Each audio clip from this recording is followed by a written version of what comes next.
It's very interesting to think about what woods may be considered for a project, and I do think about materials that are sitting on my shelf for potential use, and I do take them out once in a while, regardless of they're going into a project or not. And I will put them on my bench and I'll start carving them out so that I can hear them and I can listen to them.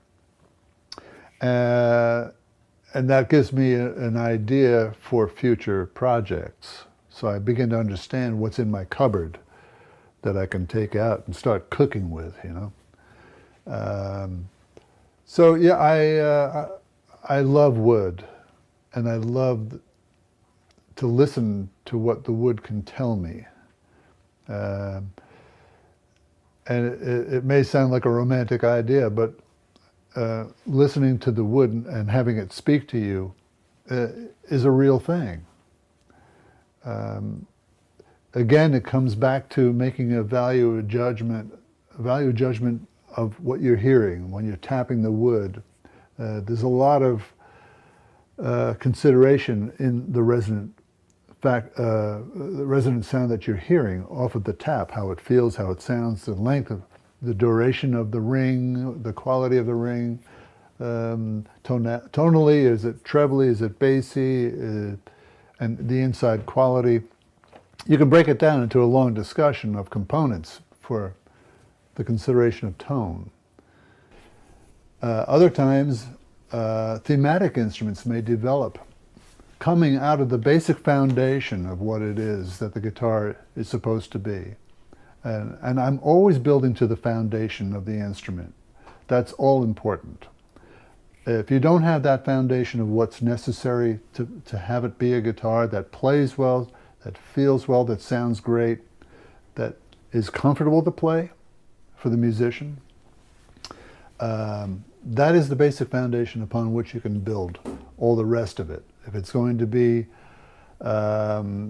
an individualized kind of piece based on whatever the theme is, that's where some of the specialized materials can come into play. Anything from exotic pieces of wood to exotic stone inlay, mother of pearls, shells of different kinds. Ornamentation can take so many different directions. But the basic essence of the instrument always begins with that simple idea of the very plain, necessary component of the instrument. Spring was the last guitar of the four to be built. And oddly enough, it's blue. You wouldn't necessarily connect Spring with blue, but in my mind, blue had this connection with the beautiful skies above what was going to be popping out of the ground below it. So there was that kind of a connection too. The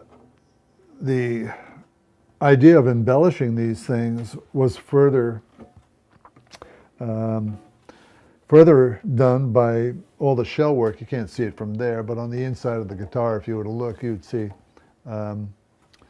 all the mother of pearl and abalone shell is inlaid into the sides, just as they're inlaid here. They're also inlaid here instead of being painted. And then what you see is a lot of mother of pearl and stone. This is recon stone of turquoise. And then there are diamonds. This has yellow diamonds for dot markers. There are diamonds inside. There's another one up here. And you know, the idea is to have a good time playing with design and allowing the design to be a design that doesn't overpower the instrument, doesn't steal your eye so much as to just borrow it. And you want to be able to move around freely on the instrument as you view it. The wood on this guitar, this maple is very old. It's tiger maple from out of the New England area.